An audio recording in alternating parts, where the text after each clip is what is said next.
Okay, it's twilight and walking through the portal, thinking about Jack and Lily, and just a few things. From very early on, when the overheard dispatch audio came out, there was a couple of big red flags, and I'll just put them in here. Just make sure Mom stays close to the house there in case they happen to sneak out and get back into the house. In the bedroom, we had a call this morning, and they haven't been seen since then. I need to get a good statement and figure stuff out. Yeah, so there's that. And this was May the 2nd, around midday. And even before those dispatch words came out over the radio, they were talking about the search going to extend into the next day. So from the back chatter, it sounds very much like the people on the ground were getting set, and they were already realizing that this just wasn't a normal walking away of children. And later on, we get the documents. And in the documents, we have reference for septic searches, and especially the one at Lorda Park was mentioned. And Lorda Park opened in 1986 and closed officially in 2022. Septic tank regulations had already come into effect in 1985.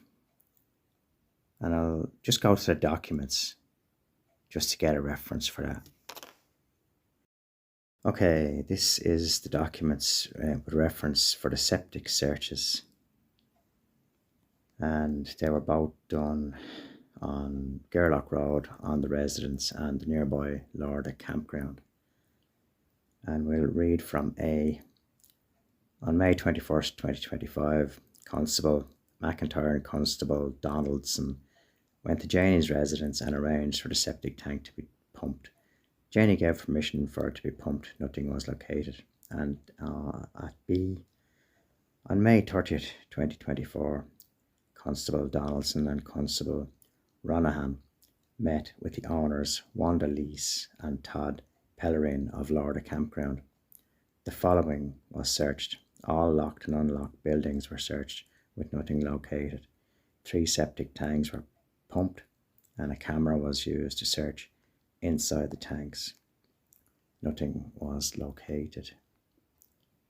And I'll just go to show a typical septic tank, and by and far the septic tanks in the area were mostly, nearly probably 100%, were concrete tanks made to a specific standard. I'll just go into that.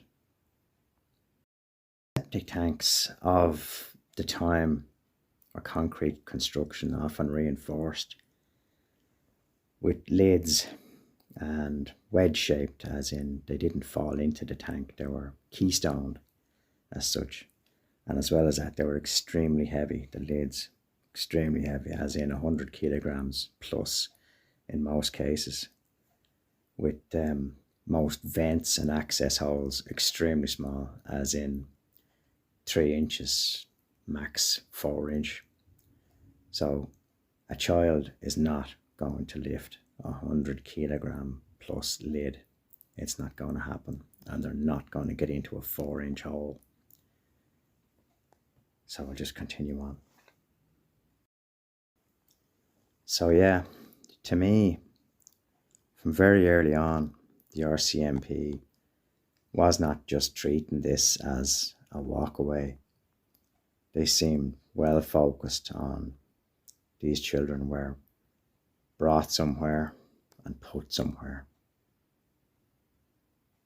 These 2 innocent children. What can I say?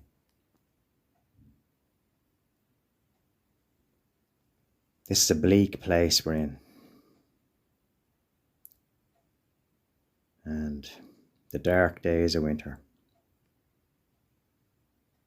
And I hope the RCMP just finds something, somehow, get information as to where the children are. I'll keep on hoping Jack and Lilly get found. For the people that love them. I'll leave it there. Take care. Good luck.